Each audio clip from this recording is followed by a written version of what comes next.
Hello, hello, all you lovely people. Professor Gray here saying big thumbs up. Congratulations. You finished 2 units of the course. Holy cow, 2 units. And they said you couldn't do it. I believed in you. The naysayers can neigh, but you guys did it. Fantastic. I'm glad you guys are still with me, keeping up. I know it's unbelievably stressful, and I'm just so impressed with you all. Really hanging in there through this, this crazy situation we're all in. So, hey, well done indeed. No small thing you guys are doing here. Don't let anyone tell you otherwise. You guys are doing something real. Okay, anyhow. Now we're entering into Unit 3 of the course. Ooh, yes. Now we're going to ask, do the interests of others matter? So, the first couple units were primarily focused on meta-ethics. Recall meta-ethics is about, well, what's it about? It's focusing on what the claims in ethics mean and how the claims in ethics are justified. Again, what do ethical claims mean? How are ethical claims justified? That was meta-ethics, and we're pretty much now done with meta-ethics.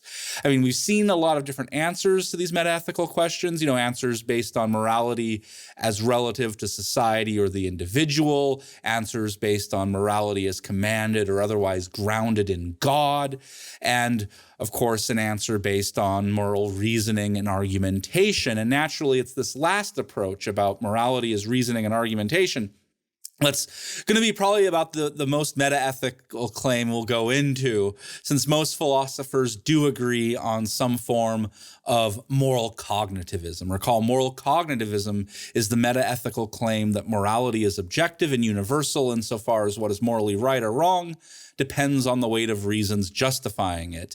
Again, most philosophers seem to agree that there will be reason in ethics, there will be justification in ethics for our claims. And of course, meta-ethics then gets way deep and wild, and we're not going to go there with, well, what do arguments mean exactly? How do arguments, they're going to go into lots of details that we will not go to in this class. I think we've done enough. You've seen a lot of, at least the first kind of basic alternatives to cognitivism and why those might not be satisfying for whatever reason.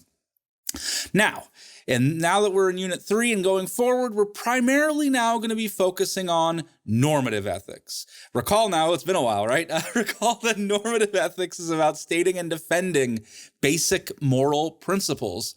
So the question here we're going to be considering for the remainder of the course, the question is going to be, what are the correct basic moral principles? And so Unit 3 is going to start this discussion in normative ethics, trying to figure out with this, with Unit 3, we're trying to figure out, should our basic moral principles require that we care about the interests of others? Or put differently, how should we be weighing and comparing interests to me versus interests to other people? Benefits to me versus benefits to other people. We're trying to figure out, how do we weigh and compare these things? And this is a pretty fundamental starting point in normative ethics. Again, we're normative ethics, trying to figure out what are the basic moral principles. And for this unit, Unit 3, we're thinking about, how am I supposed to compare my interests with the interests of others? And so to get this started, I gave you guys a short little reading from Plato's Republic that can get us started. This little story about the ring of Gyges. This is a powerful ring that makes its wearer invisible. There were markings. Yeah, this is basically the Ring of Power from Lord of the Rings, if you've seen the movies or read the book. Keep it secret. Keep it safe. Yeah, the ring makes the wearer invisible. Now, the person telling this story is the character of Glaucon. Glaucon is telling the story to Socrates. And fun fact, I'm full of fun facts now and then, is that Glaucon, the real Glaucon, was Plato's brother.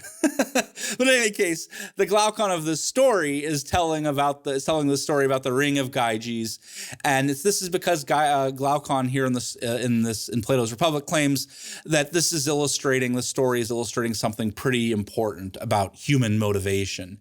Namely, anyone who had this ring would ultimately become corrupted by its power. because the idea of the story is that Gyges is a shepherd, but then Gyges finds this ring, makes him invisible, and then uses the power of the ring to kill the king, seduce the queen, and so become a powerful ruler that, of course, people are scared of because, wow, he's got all these magic. He just, boom, appears, disappears, boom, boom, boom, boom, boom. Oh, my gosh. So, but the idea is that, like what Glaucon is saying with this story, is that he believes that this is just simple human nature. That if we can get away with doing something, and if we have that kind of absolute power that this ring seems to give the wearer, Glaucon says we would do all sorts of horrible things to benefit ourselves and gratify our interests. He thinks that's just human nature. That's how people are. Everyone is like that.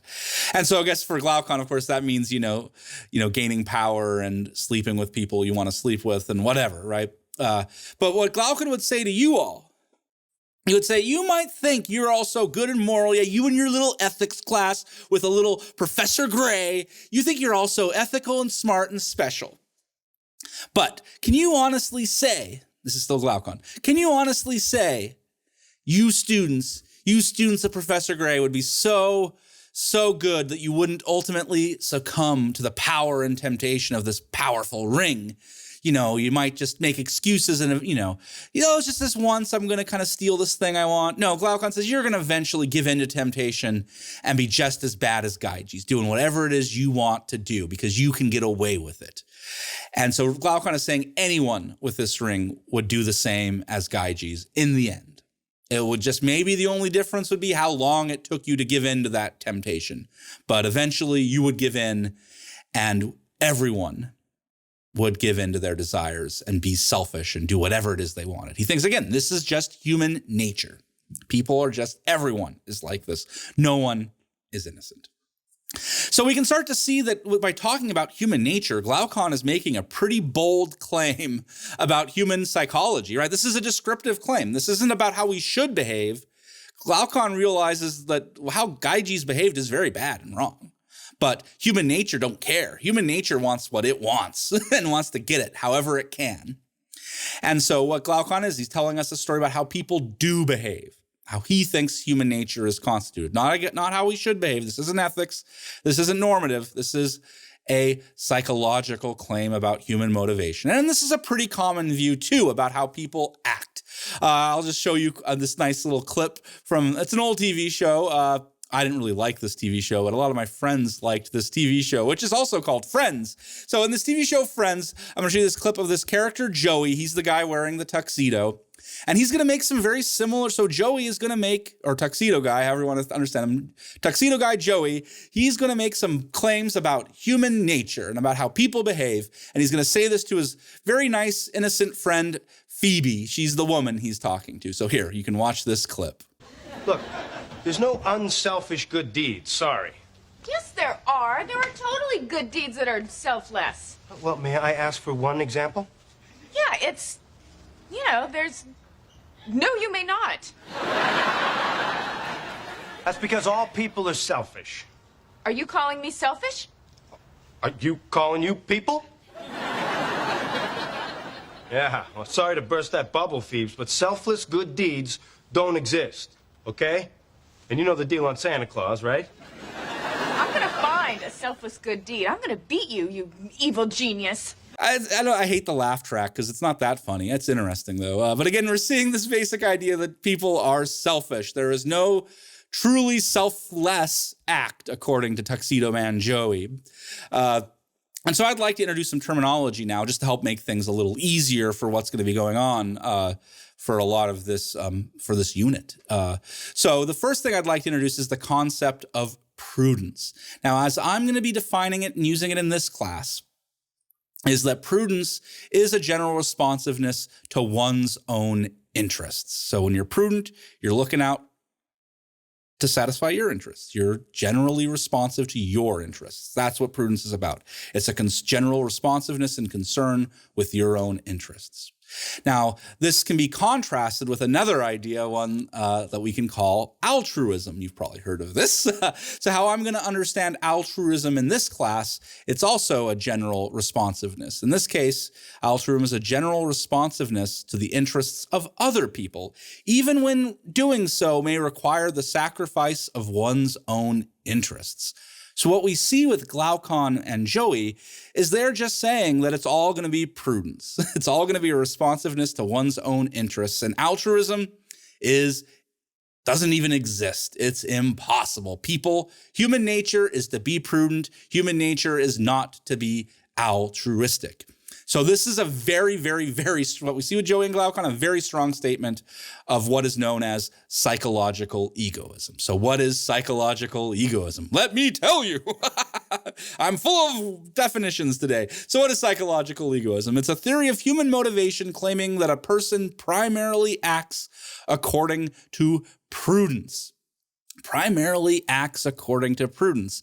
And I emphasize again, this is a theory of human motivation about how people tend to behave. So it is descriptive. It is not normative because it is not telling us how to behave. It's telling us how we will behave. So it is descriptive. It is psychological, hence the name psychological egoism. So again, psychological egoism is a theory of human motivation claiming that a person primarily acts according to prudence.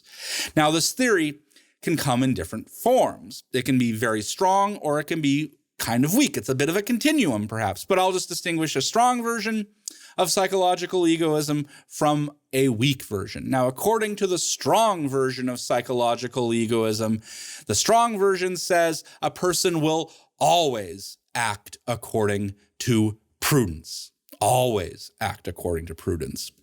Altruism, that's either abnormal or literally impossible. However, it's either the person's literally insane or it's just never going to happen.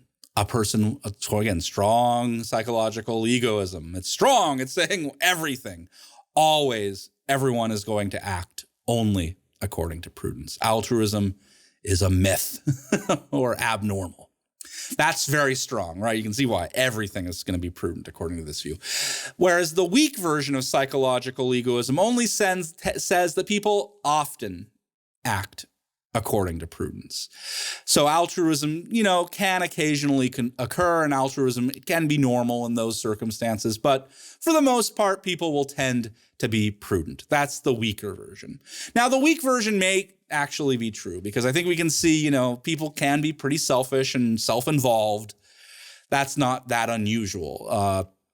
But the one that we want to focus on in this module is the strong version. This is the one that Glaucon and Joey say. Again, literally, they say, they're quite clear, everyone will act according to prudence. Always. Altruism is a myth. It's a story we like to tell ourselves so we can sleep at night. I don't know, whatever it is. So we're going to focus on that strong, bold claim. So again, strong psychological egoism. That's the subject of this model. And what does strong psychological egoism say? One last time, it claims that a person will always act prudentially, making altruism impossible or abnormal. Again, that's a pretty darn bold claim about how people will act. It's a wild theory of psychology, psychological egoism.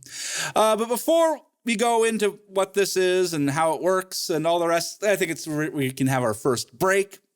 And when we come back, I'll begin the discussion of psychological egoism, especially the strong version of psychological egoism, by thinking about, well, what do psychological egoists actually mean when they talk about, prudence and self-interest? We've got to flesh this idea out a bit. But we'll get to that in the next video. I'll see you back here in a moment.